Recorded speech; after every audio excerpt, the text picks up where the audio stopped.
We've all heard how impossible getting into top college is. Your GPA is useless. Your activities are too basic. You will not get into an Ivy League. The numbers add up, with Harvard admitting less than 2,000 out of 56,000 applicants. So if 54,000 people got rejected, who are these students who got in? Did they cure cancer, win an international award, or are they just regular kids? I'm your host, Ariana Singh, and together we will dive into the stories of accepted students to demystify the experience and showcase just how imperfect the process is. Today we're going to be talking to Vikram Verma, and he's a high school senior in Pennsylvania who just got accepted and will be attending UPenn in the fall. So Vikram, did you think that you were going to get into UPenn? I had a feeling that I was going to get in. Of course, I wasn't for sure, so I was still a bit nervous before the decision came out. But I overall had a pretty good feeling that I would. I felt like I was competitive enough to have a shot, and then whether I got in or not, I feel like that was really out of my control at that point because I'd done as good as I possibly could have for the application. And now we're going to get into kind of like the bulk of what everyone wants to know, which is what were your stats? So your SAT score, ACT score, GPA, rank. Yeah. So my ACT was a 35. I obviously submitted that, and I took the ACT once and got that score. I had a 3.86 on weighted GPA. Our school doesn't calculate weighted GPA, but I calculated by myself, and I ended up being in the mid fours. And as far as my class rank, I knew I wasn't in the top 10% of unweighted GPA, but I'm guessing I'm somewhere in the 10 to 20% range for unweighted GPA. And I took 4 AP classes. I only submitted 3 scores, which was a 5 on BC, a 5 on A-Push, and then a 4 on stats.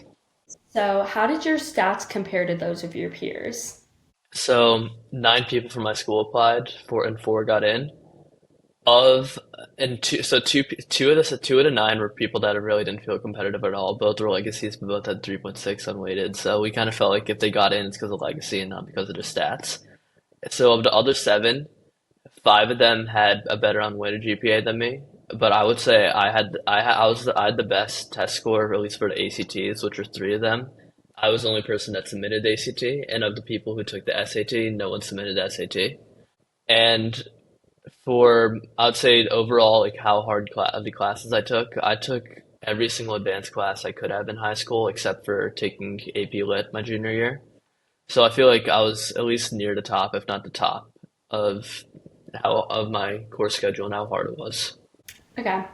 And so I know that now it's been popular to kind of choose a theme that your application has. So did you have a theme, and what was it? So at least for my personal statement and one of my Penn supplementals, I've talked about self-reflection and how I always struggled with trying to figure out what I could do better, especially learning for sports, for really anything in my life.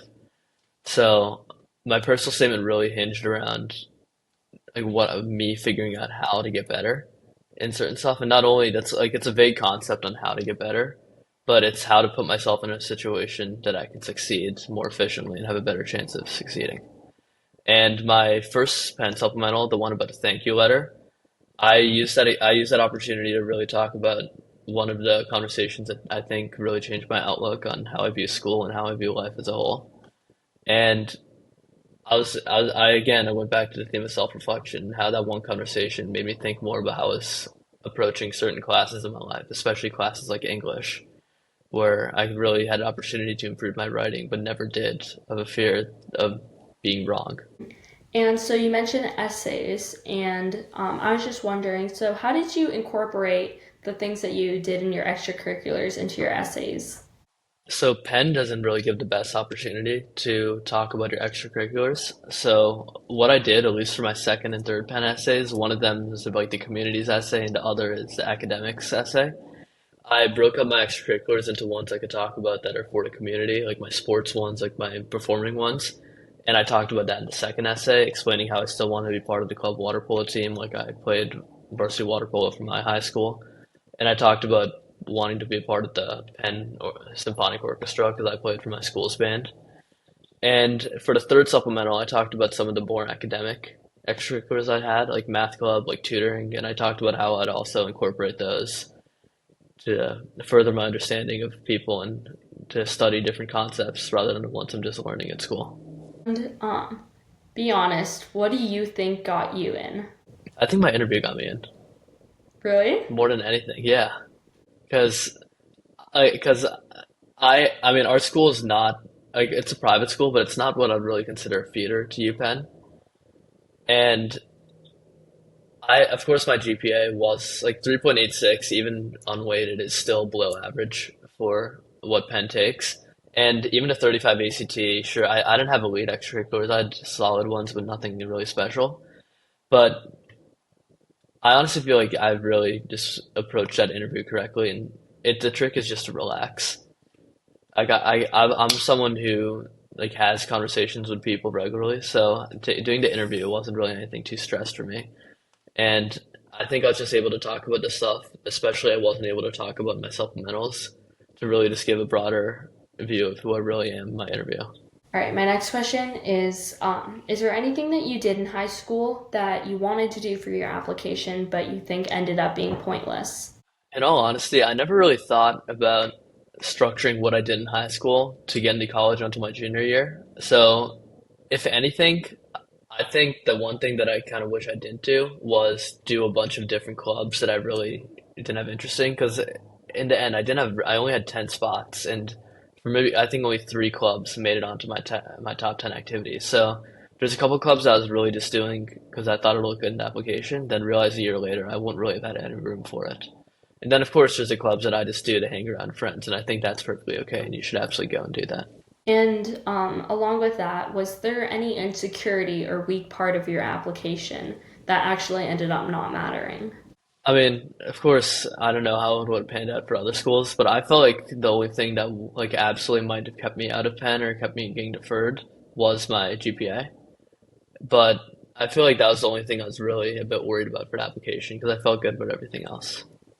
Okay, and my final question is what advice would you give to somebody who's just now starting the process? I think my biggest advice I can give is don't be so hard on yourself. There's gonna be some days, especially when it comes to essays, that you just won't be able to get any work done.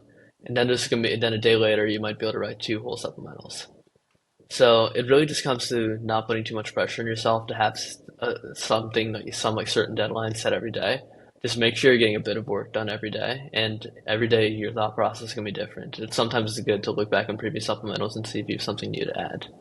So those are all the questions that I had, but is there anything else that you think really like contributed to your application or something else that you wanted to mention?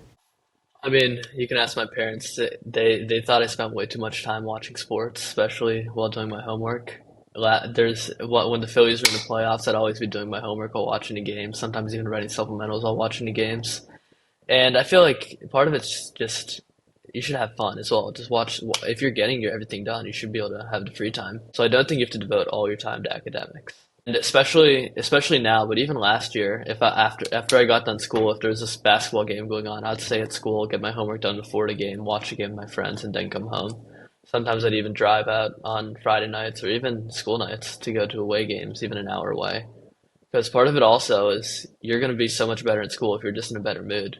So don't lock yourself at home if you even have a bit of homework to do. Just it's fine if you're running late on stuff. Just go and enjoy the world, enjoy the people you're around with, because there's always time to make up that assignment later. All right, well, that was all that I had for you. Thank you so much for coming on and talking about your experience and your Yeah, story. And it's been a pleasure. I think a lot of other people will be motivated by it, especially seeing such a down-to-earth person who got into their dream school. So, thank you for coming on. It was great talking to you. Thank you for having me.